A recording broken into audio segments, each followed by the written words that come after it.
सर्वनाम संज्ञा के स्थान पर प्रयोग होने वाले शब्दों को क्या कहते हैं? सर्वनाम कहते हैं। जैसे मैं, तुम, हम, वह, आप, उसका, उसकी आदि सभी वर्ड को हम क्या कहते हैं? सर्वनाम।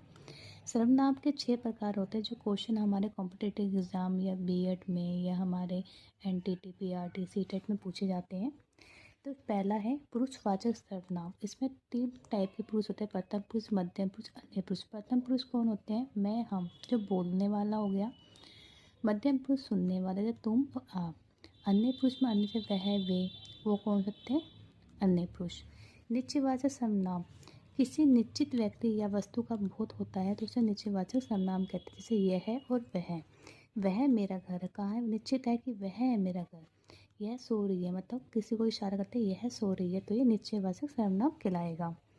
अनिश्चित सर्वनाम में जहाँ अनिश्चित व्यक्ति या वस्तु का बोध हो, जैसे जहाँ वर्ड आ जाए कोई या कुछ। जैसे दरवाजे पर कोई है, कौन है हमें नहीं पता, कोई है।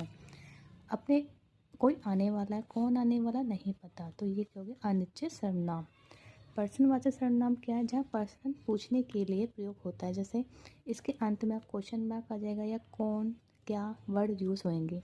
दरवाजे में कौन खड़ा है, तो कौन खड़ा है एक क्वेश्चन मार्क, और कौन है ये प्रश्नवाचक सर्वनाम। संबंधवाचक सर्वनाम क्या है? वाक्य में आए दूसरे सर्वनाम से संबंध आता है। जो पहला वाक्य है दूसरे वाक्य से इसका संबंध होता है। जैसे जो, सो, जिसने, उसने, जिसकी, उसकी, ये सारे कौन से होते? संबंधवाचक सर्वनाम। उदाहरण जैसी करनी वैसी भरनी, ये क्या है? संबंधवाचक सर्वनाम।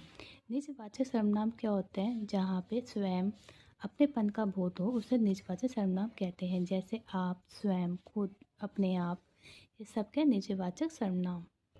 जैसे एग्जाम्पल है, उसने खुद को खुदा समझ रखा है क्या? खुद को खुदा समझ रखा है क्या? तो ये क्या हो गया? निजवाचक सर्वनाम।